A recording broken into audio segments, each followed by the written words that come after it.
Candilejas, teatro y espectáculo con César Vidal.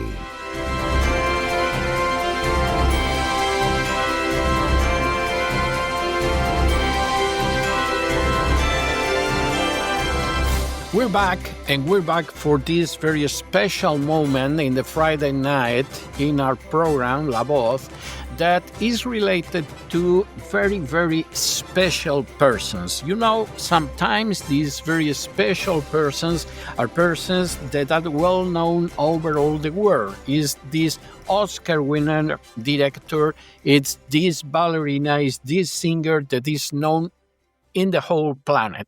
Sometimes we have people that are only well known in their countries, and we are very interested in people knows persons coming from other countries that has a very high level, but unluckily they are known only in their own countries. And sometimes even we have very special people who are well known in some region, some town, some part of a country, and we are interested they are very well known over all the world. Our guest of tonight is an exceptional person. I have read several of his books. They are extraordinary, well-researched, well-studied books. And now he's teaching at the School of Political Studies and the Conflict Studies and Human Rights program at the University of Ottawa, Canada, but he held academic positions in the past at Harvard University, the State University of New York at Potsdam, the University of Toronto, and the Kluge Center at the Library of Congress. I have read several books of our guest of tonight, and he's a person with an incredible and deep knowledge of the history of Ukraine, but of today's Ukraine. And his last book, I have it in my hands, is The Russia-Ukraine War and its origins from the Maidan to the Ukraine war. I introduce you to Ivan Katchanovski. Mr. Katchanovski, very welcome to La Voz. Thank you for the invitation and for the great introduction. First question. Why are you so interested in Ukraine history and also in today's Ukraine crisis? That's why you was born in Ukraine, or there are more interest than only the birth?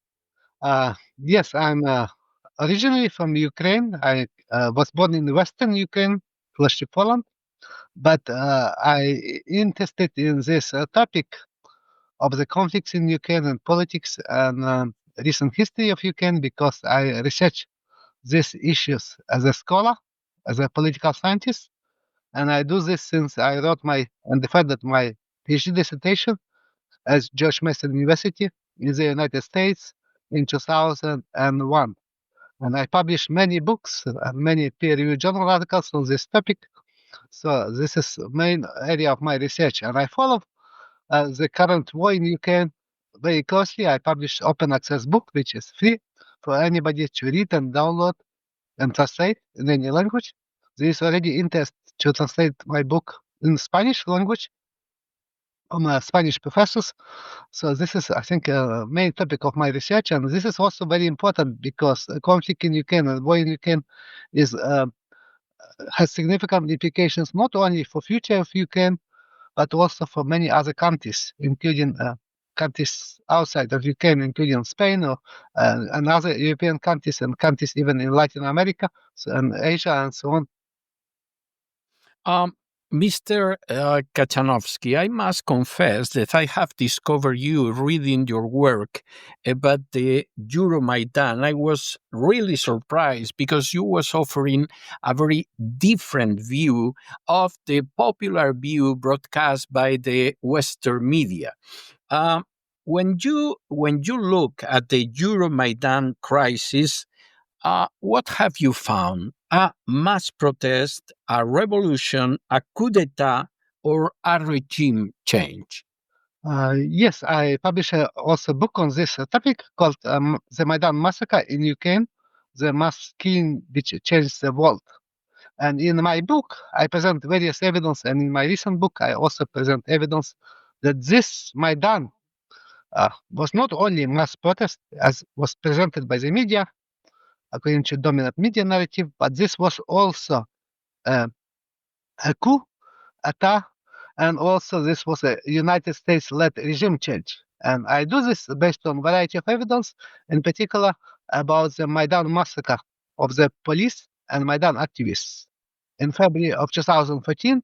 And the evidence is clear that this massacre was conducted not by the Yanukovych government forces, but it was conducted by elements of the Maidan opposition, including far right, including neo-Nazi and radical nationalists who shot both police and Maidan activists to falsely blame Yanukovych forces and to take power in Ukraine. And they succeeded in this false flag massacre. And this massacre had very significant implications for Ukraine and for the future of Ukraine, because this massacre led to overthrow of Yanukovych government, and Yanukovych fled Ukraine because of this massacre and because of assassination attempts. And there was also evidence that the United States government supported, de facto supported this overthrow of Yanukovych government, and there was admission even by former President Barack Obama, who said after Maidan massacre that the United States helped to in transition of power in Ukraine after the Maidan massacre and before Yanukovych fled Ukraine. So this is, I think, very clear based on my research that this is this mass murder led to overthrow of Yanukovych government, who was falsely blamed for this massacre, including even based on testimonies and Maidan massacre trial testimonies of majority of wounded Maidan activists who testified that they were shot from locations which were controlled by Maidan opposition, not by government forces. And this was even admitted by a verdict of Ukrainian trial. And this massacre escalated into the Russian annexation of Crimea, into civil war and Russian interventions in Donbass. And finally, this massacre led to the Russian invasion of Ukraine and war between Russia and Ukraine. This is a kind of escalation, and this was a trigger of this conflict between Russia and Ukraine, and also between Russia and the West, and also within Ukraine, between pro-Russian regions like Donbass and Crimea, and other regions of Ukraine. And Crimea and Donbass wanted, most of people in Crimea and Donbass wanted to secede from Ukraine after the Maidan massacre, according to my research and according to public opinion polls. This is why this is very important to understand what happened in Ukraine in 2014 in order to understand current war and how it was possible to avoid and prevent this war, and how it's possible to resolve this conflict in Ukraine. If we are facing really a coup d'etat, and a coup d'etat, well, created by nationalists in Ukraine and also a foreign intervention, which was the reason of this coup d'etat? Put Ukraine under the wing of the West to go more than 1 inch from the frontier of Germany to Russia. Exactly which was the reason of this coup d'etat?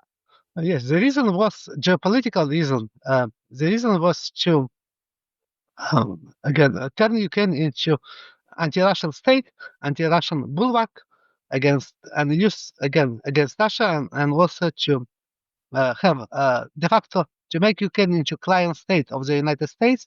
And this is what happened after the Maidan. Ukraine became a client state, and it was used as a proxy in the proxy war also between Russia and the West in Ukraine in order to weaken Russia. And this is based on a variety of evidence, which I cite in my book, even admissions by former Prime Minister of Ukraine, Boris Johnson, who admitted that this is proxy war, and also admissions and statement by head of Pentagon in Biden administration, who said that goal of United States is to weaken Russia after United States and United Kingdom blocked a peace deal which was very close to being signed and finalized between Russia and Ukraine to end this war in Istanbul in spring of 2022.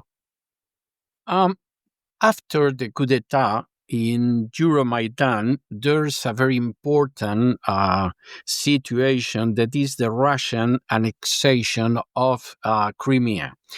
Well, to the West, the official story, the official tale is this was a totally unjustified annexation by Russia. This was a show of Russian imperialism. This was a long-standing plan to take away, to snatch Crimea. But in reality, what has happened after the Euromaidan, that has moved Russia to go into Crimea, has faced Russia a real opposition of the people living in Crimea were identified with Russia.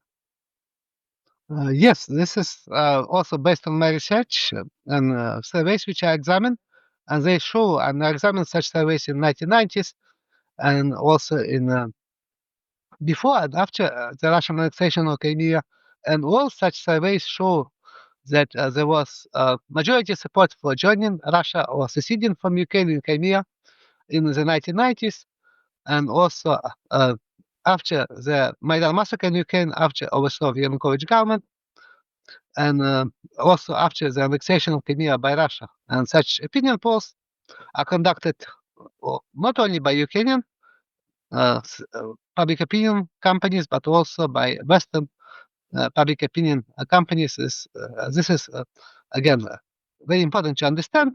Even so, this was illegal annexation under international law, but Russia used precedent of Kosovo, recognition of Kosovo by the United States and other Western countries as independent state from Serbia.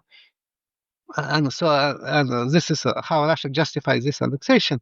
But population of Crimea was different from population of Ukraine because it was mostly populated by ethnic Russians.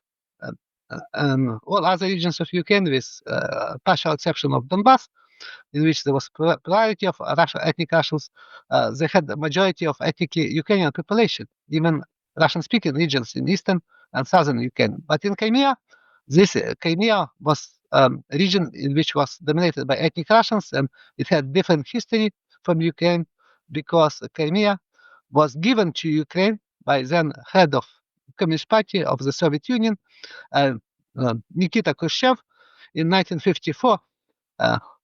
Again, this was given from the Russian Federation and the Soviet Union to Ukraine, and for this reason, the people in Ukraine, and people in Crimea have often very different views, and this is a conflict which became an open conflict after the violent overthrow of the Yanukovych government with support of Western countries.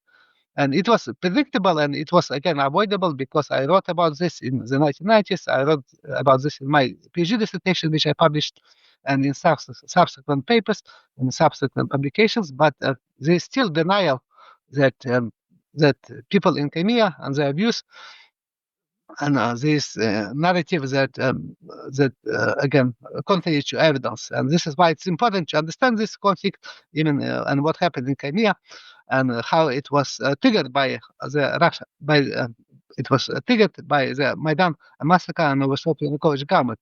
And Barack Obama, then president of the United States, as I mentioned in his interview to CNN, he stated that Russia reacted to the overthrow of Yanukovych by annexing Crimea. So this was reaction by Russia. There's no evidence that this was planned before the Maidan massacre.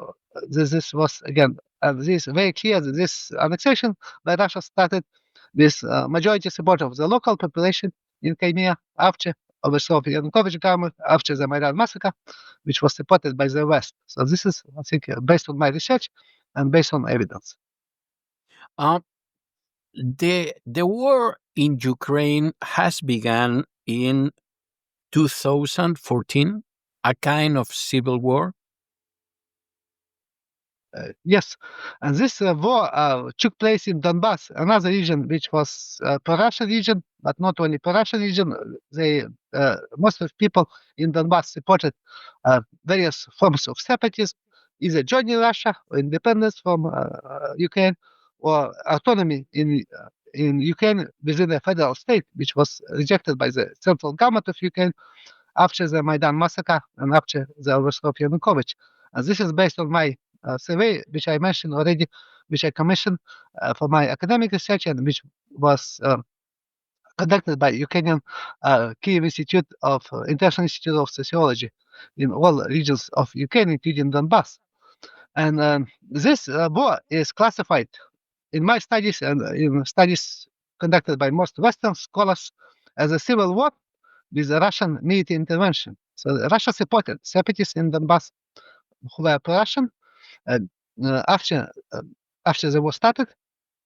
And also, Russia supported this indirectly, but then there was also evidence of direct Russian involvement in this war in August of 2014 and winter of 2015, when Russia covertly sent their military forces into Donbass to support separatists in Donbass. But most fighters in Donbass were local residents. They were Ukrainian citizens who opposed overthrow of Ukrainian government and wanted to secede because they were pro-Russian in terms of their ideological orientation and views.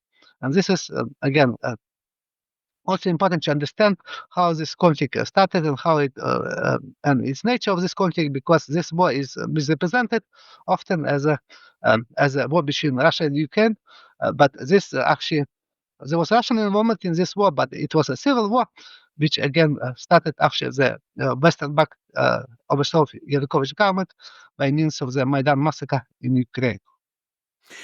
There's an aspect that is really uncomfortable to the West, and it's the way the Ukrainian nationalists have reivindicated the role of characters like Bandera and other Ukrainian nationalists during World War II. They had become national heroes.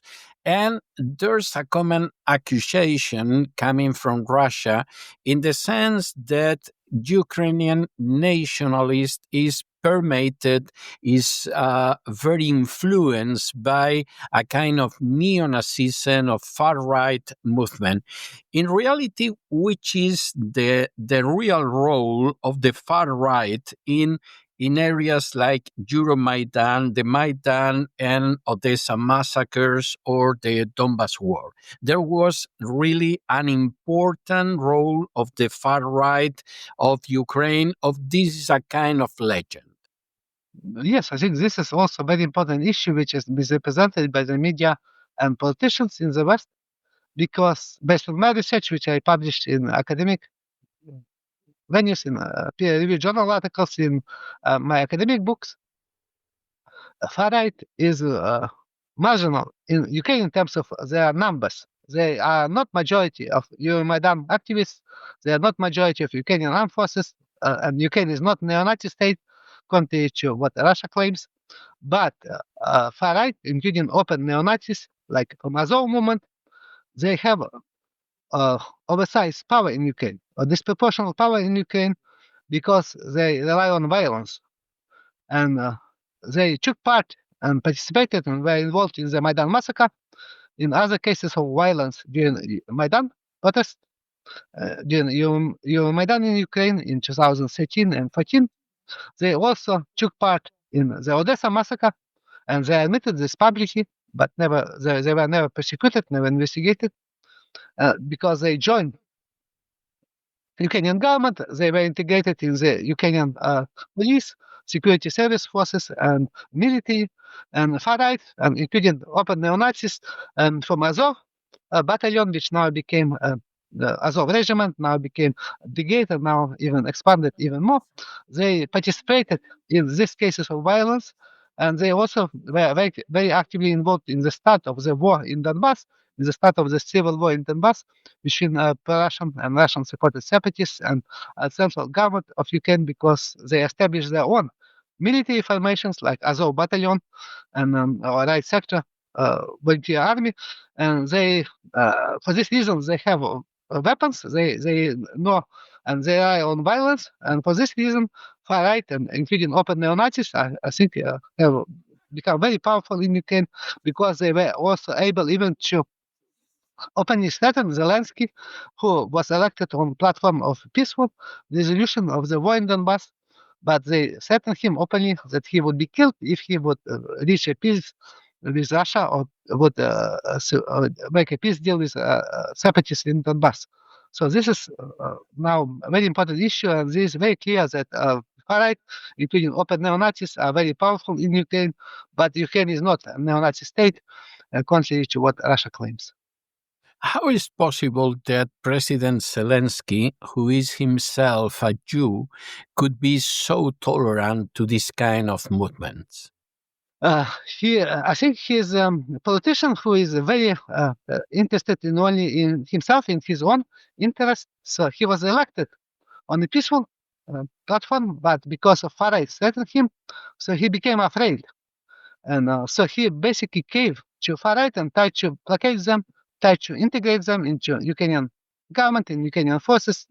And he basically adopted a lot of ideas from the far right, including slogan of Slava Ukraini, or Glory to Ukraine, Glory to the Heroes, slogan which was first adopted by the Bandera faction of Organization of Ukrainian Nationalists in 1941 in Nazi-occupied Poland in their Congress. And they based this slogan, this greeting, based along with like fascist hand salute.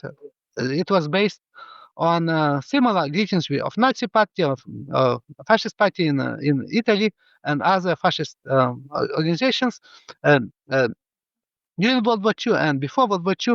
So now Zelensky basically adopted a lot of kind of ideas and even symbols of the far right, and he tried to kind of support far right organizations, including the Nazi Azov, because they can overthrow him. They have power to overthrow him, like they did with Yanukovych, and they rely on violence, and they also very powerful, and they are also very ideologically motivated. So that's why they play important role now in fighting against Russia, because they are very ideologically motivated to do this, contrary to many Ukrainians, ordinary Ukrainians, who need to be mobilized by force and taken by force into mobilization centers, and many of them desert after doing this or try to resist such mobilization. Mr. Katchanovski, we must talk about the origins of the Russian-Ukraine war.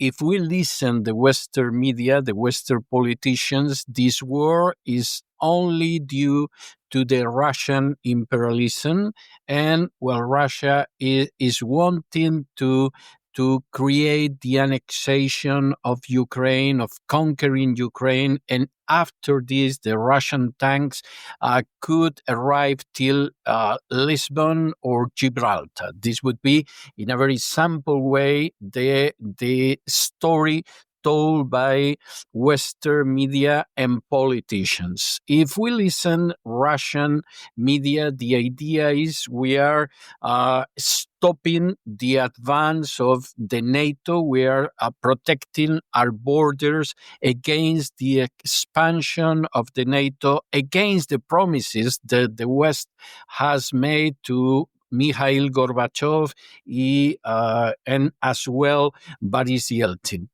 Which is the truth in these two stories? Which of these stories is closer to the truth, to the reality?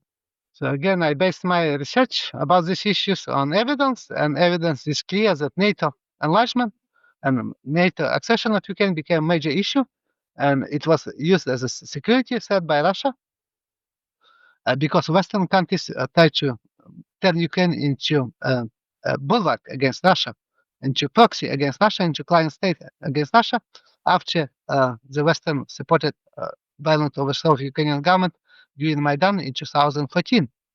And so this was a real issue, a real threat, but Russia inflated this issue because Ukraine could not join. There was no real chance of Ukraine joining NATO membership, but I think, and there was no kind of any immediate plans to do this, but this was most important issue. This was a major factor of the Russian invasion because this was a real threat to Russia, and they regarded this specifically that Ukraine became a client state of the United States, and it was used as such to weaken Russia. So this was a real issue, a major factor of the Russian invasion of Ukraine.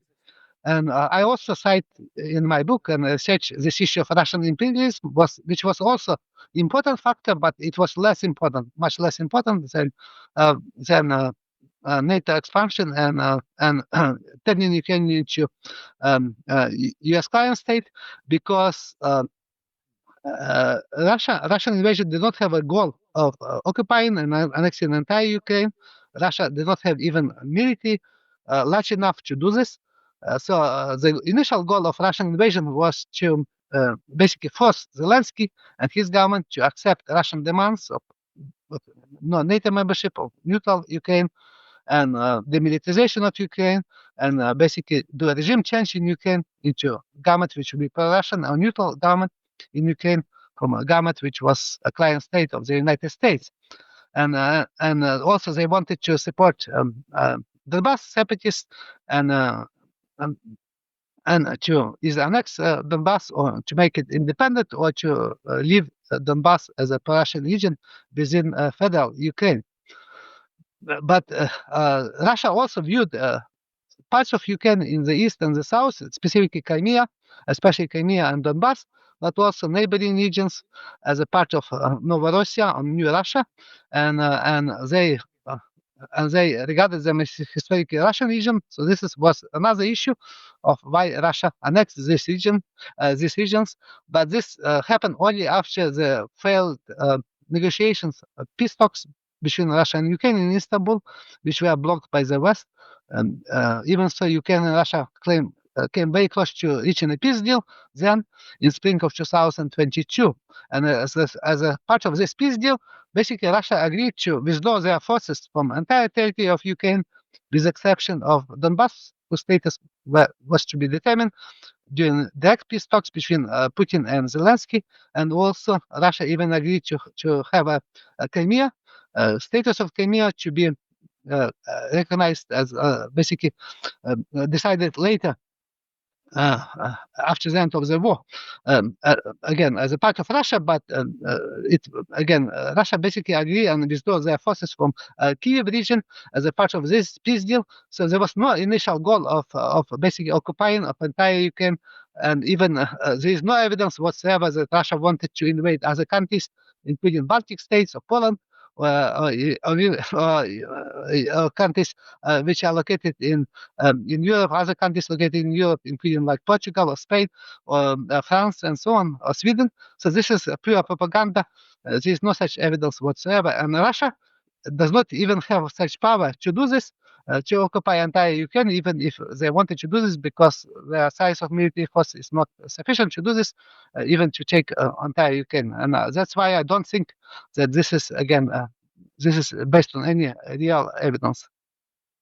Mr. Katchanovski, right now we know that in 2022 it was possible to arrive at peace in the Russia-Ukraine war. There was a deal, you have talked about this, in Istanbul, and in this moment the British Premier Boris Johnson visits Zelensky to tell him that he cannot stop the war, he must keep warring.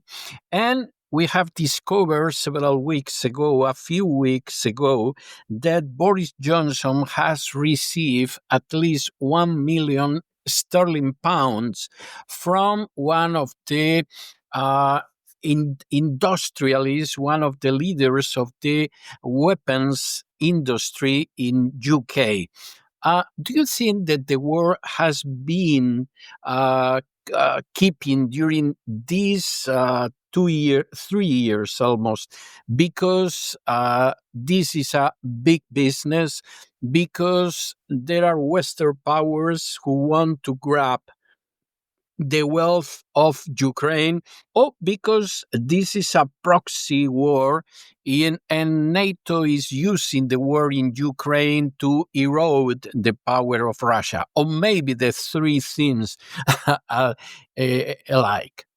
No, I think that geopolitical reasons, using Ukraine as a proxy, as a client state of the West, of the United States, is the main reason, or the main factor in this case, not economic factor, not oil, not natural resources, because Ukraine does not have a lot of oil, does not have a lot of other resources. There are some um, like minerals which were recently wanted by the Trump administration, but this is not a major reason for this, because I think Ukraine originally was very close to Russia. Historically, it was linked to Russia, and eastern regions of Ukraine used to be part of Russian Empire for a long time, for centuries, and then they were part of the Soviet Union, in contrast to Western Ukraine, which used to be part of Austro-Hungarian Empire, and then part of Poland, Romania, and Czechoslovakia until World War II, until they were incorporated by Joseph Stalin into Soviet Union. So proxy war is a geopolitical reasons, specifically for proxy war, was the main motivation of the West to prolong this war after the Russian invasion of Ukraine in 2022. And this was admitted publicly by many top politicians, including by Boris Johnson, who recently said in his media interview, who said that we need to admit that the war in Ukraine is a proxy war, that Western countries use Ukraine as a proxy, and they use Ukrainian forces as a proxy against Russia. And similar statement was made recently by U.S. State Department Secretary Mark Rubio, who said the same, and also by many other politicians. And this is very clear that Western countries use Ukraine just as a tool against Russia to weaken Russia. And they are not concerned about Ukraine. They are not concerned about Ukrainians, and in any other way. But they only want to use Ukraine as a tool. But the fate of Ukraine, the fate of Ukrainians, do not concern them, and negative consequences of this again do not concern them, because Ukraine has no real possibility. And it was very clear from the start that Ukraine would not be able to defeat Russia. And for this reason, I mentioned in my book and in my interviews and my publications and social media comments that the best option for Ukraine always was to have a peace deal, to prevent this war or to end this war via peace deal. And this would have saved a lot of lives of Ukrainians, and would again made Ukraine a country which would not be devastated by the war, and would have made Ukraine a peaceful country, and would have enabled Ukraine to minimize its negative consequences of this war if such a peace deal were to be reached. And according to my research and according to a lot of evidence which I cite in my recently published open access book about the Russian-Ukraine war and its origins, there was such real possibility to reach such peace deal in Istanbul in March and April of 2022, just a couple of months after the Russian invasion of Ukraine. But according to a variety of sources, including admissions by head of Ukrainian delegation at these peace talks, by admissions by two members of Ukrainian delegation at these peace talks in Istanbul, and also admissions by Israeli Prime Minister, former Israeli Prime Minister, admissions by former German Chancellor, admissions by Turkish President and Foreign Minister of Turkey, and admissions by other members, other people who were involved in such peace talks, including even a statement recently by Victoria Nuland. Western countries, specifically United States and United Kingdom, blocked such a peace deal.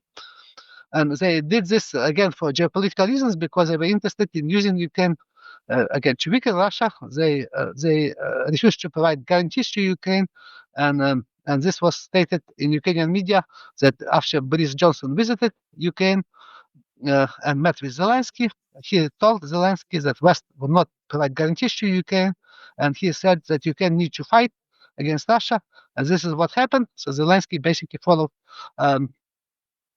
Western policy and made Ukraine into proxy again, and fighting the war with Russia as a proxy for the West, without any real possibility of defeating Russia and winning this war. So this means the longer the war would continue in Ukraine, the more territory Ukraine would lose, the more people, more Ukrainians would be killed, mostly military, but also civilians, and also more damage to economy would be inflicted on Ukraine by the Russian forces, which has also recently happened when Russia hit energy, power stations, and destroyed many of them. And there are now blackouts in Kiev and many other cities of Ukraine at the start of winter. So this is, I think, very clear that a peace deal was very close to being implemented, to being finalized, but it was blocked by the West for geopolitical reasons, to make Ukraine as a proxy against Russia and use it to weaken Russia. There's a question, a very delicate question that has been running during the war, and is the question related to genocide or war crimes. There had been a genocide in Ukraine. There had been war crimes in Ukraine during the war. I think both Russia and Ukraine claim that there was genocide in Ukraine. Russia claims that there was genocide in Donbass, of Russian speakers in Donbass, and Putin justified invasion of Ukraine for this reason. But also Ukrainian government and media, and also many Western governments and media claim that there was also genocide conducted by Russia during this war in Ukraine against ethnic Ukrainians. But according to my research, there is no evidence of either Russian genocide or Ukrainian genocide in Ukraine, and this is based on a variety of evidence. For instance, number of casualties in Ukraine, civilian casualties in Ukraine, which is documented by the United Nations, is about 15,000 people, civilians who were killed during this war. And if you take into account some other civilians like who were killed in Mariupol, based on documented evidence and reports from about number of graves, we have about 20,000 civilians who were killed during this war in Ukraine, and this includes about 4,000 civilians who were killed in territories which are controlled by the Russia and separatists in Donbass.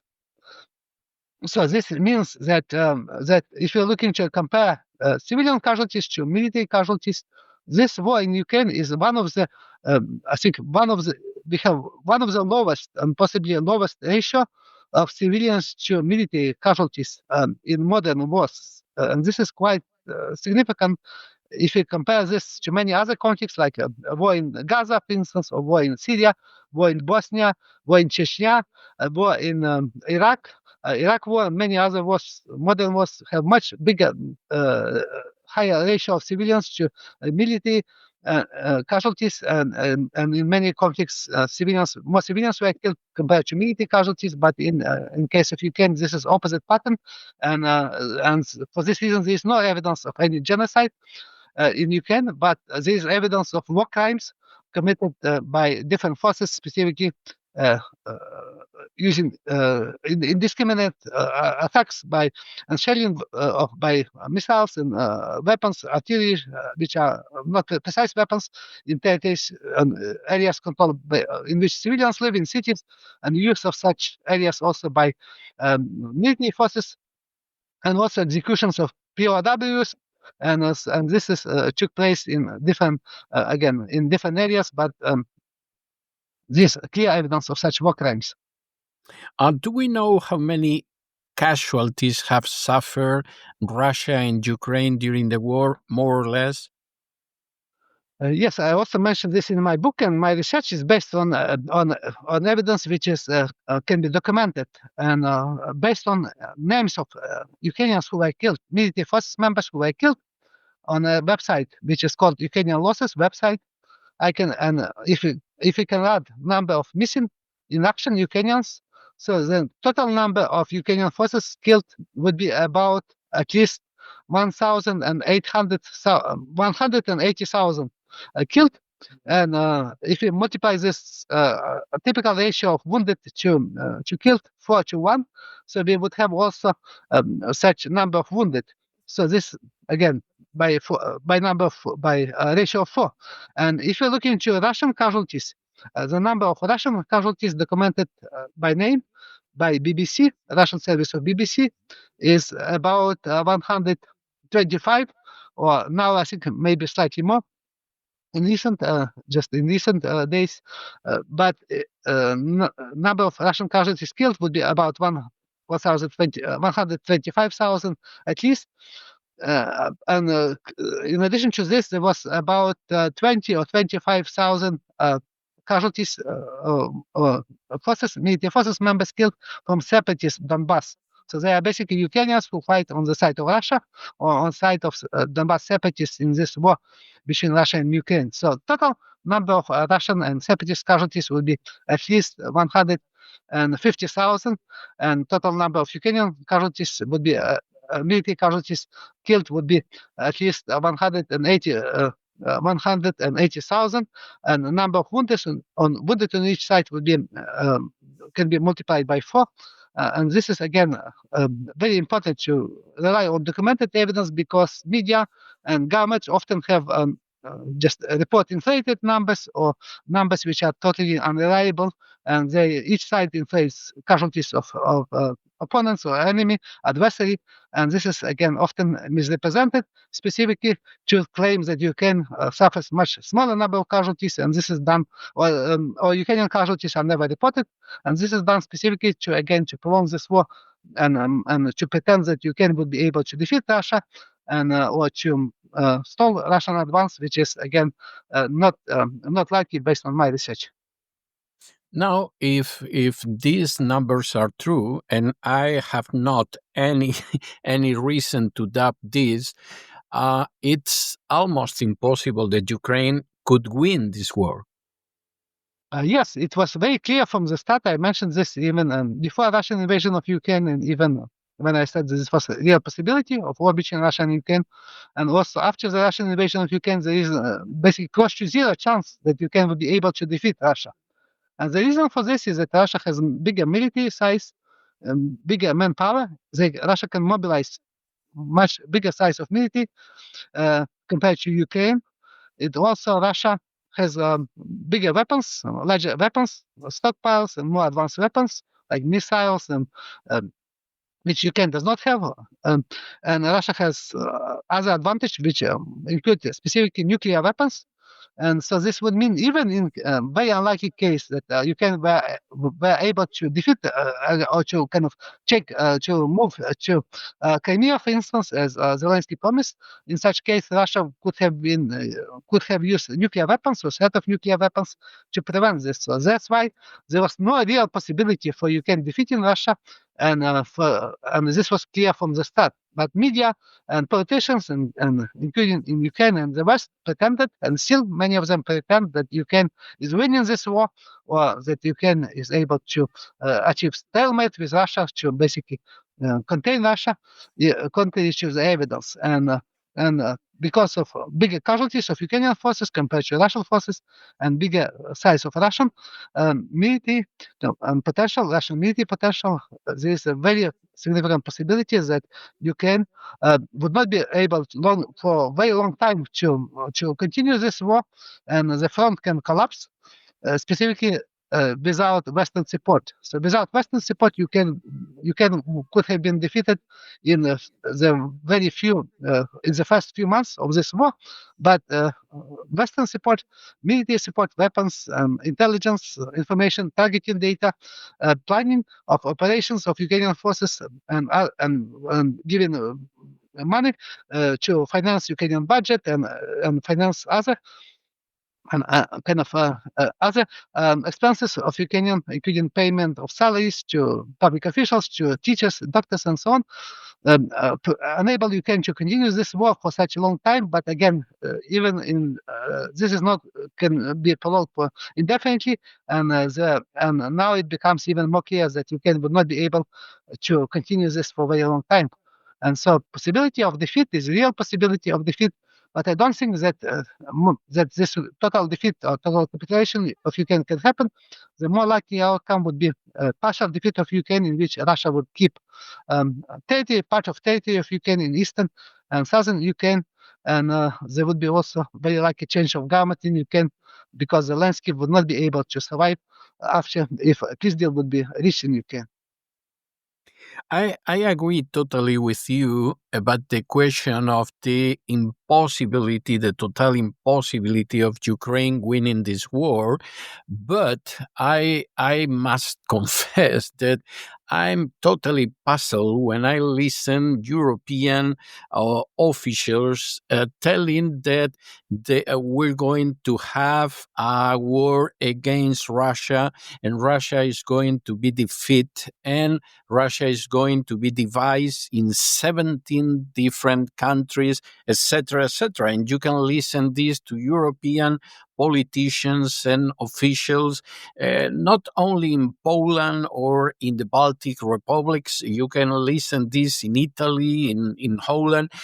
This is a totally crazy kind of talk. But anyway, Mr. Katchanovski, uh, how do you imagine the end of this war? Finally, there will be a kind of deal between United States and Russia is going to keep Crimea and the Donbass, and Ukraine is going not to going into NATO, is going not to join the NATO, or this is going to be a long, long war like Vietnam, for example, in with the West trying to erode, to weaken Russia. How is the future that you could imagine? I think it's again not easy to predict exactly what would happen, but based on my research, I can say that again, defeat of Ukraine, partial defeat of Ukraine is very likely, and there is a real possibility of a peace deal between Ukraine and Russia with participation of Trump administration, because Donald Trump made his priority during election campaign and after he became U.S. president to end this war in Ukraine. So this is very likely that the United States can play a bigger role in the end of this conflict and in reaching a peace deal, some kind of peace deal in Ukraine. But which would again already Donald Trump accepted publicly and stated that Ukraine would not join NATO. This is now off the table, and this can be also part of a peace deal, which is key Russian demand. And he also said that United States plans to recognize Crimea as part of Russia, and de facto recognize other territories which are annexed or occupied by Russia currently as also as a de facto part of Russia without international recognition of these regions, recognition by Ukraine. But the question is that Russian demands are now much bigger. So Russia would not agree just to end this war on the front line, on current front line, because Russia also claims control of the entire Donbass, which is now not only part of most of Donbass, which is already kind of controlled by Russia, but also Donbass, which is still controlled by Ukrainian forces, including now cities of Pokrovsk and Mednograd and Kramatorsk and Slavyansk, which again remaining cities under Ukrainian control. And according to information by the media, Putin agreed basically to end this war if Ukraine were to give up control over remaining part of Donbass. But Zelensky refused to do this because he would again face kind of his future as president of Ukraine and even his life can be in danger if he would accept this, specifically from far right, including neo-Nazis. So he again, and Trump could have again pressured Zelensky or to make Zelensky to accept this deal, but Trump did not do this so far, and he tried to protect himself as mediator, but and he stated that he would want to have ceasefire along the current line of conflict, but this is not very likely. Russia would not accept this, and Putin regards this as a conflict in which Russia has ability to defeat Ukraine, and so he has no incentive to stop this war and accept such just ceasefire. So Russia wants to have a peace deal on the terms which I mentioned, and it's very likely that Russia would be able to achieve such peace deal with Western with participation of the United States, and Ukraine would become a neutral country with again with Russia taking control over a significant part of eastern and southern Ukraine, and definitely definitely Crimea, which would remain in Russia, even so it might not be recognized by Ukrainian government and many other countries, and also Donbass, very likely almost entire Donbass, or entire Donbass or most of Donbass, and with just some exceptions, with minor territory of Donbass, with the exception of minor territory of Donbass, would become a part of Russia, would be annexed by Russia, and this would also include annexation of other parts of Ukraine, including parts of Kherson and Zaporizhia region. And there is possibility that Russia can even take more territory of Ukraine if the war would continue, and this might include territory in which is now the Russian forces in Dnipropetrovsk region and also in Kharkiv region. So this is a real possibility that Russia would be able to annex even more territory, but not entire Ukraine. So this is not likely to happen, and so Russia would never annex entire Ukraine, and this is specifically because Western Ukraine is very anti-Russian. So and Central Ukraine is also does not support Russian annexation. So in contrast to Donbass and Crimea. So this is why, again, most likely outcome would be on the terms which I described. But there is also possibility that this war can continue for kind of maybe again not as in current form, but maybe as kind of guerrilla actions after some kind of peace deal would be again violated again, and this war can resume if again Ukrainian government, the Western governments would continue to again to try to try to reverse defeat in Ukraine, and try to again continue this war. If Russia would regard this, try to expand their influence on other territories of Ukraine. Well, I must tell you that during the last times I had been living in Washington, D.C., and I can tell you that there's a real dislike referring the promises made by President Trump related to the end of the war in Ukraine, for example, and how these promises had been not fulfilled. And this has had consequences, for example, in the elections of the several days ago, because a good part of the the MAGA movement supporting President Trump is resenting the situation in Ukraine, is resenting the money this is costing to the American citizens, and how this promise is not fulfilled, is not honored.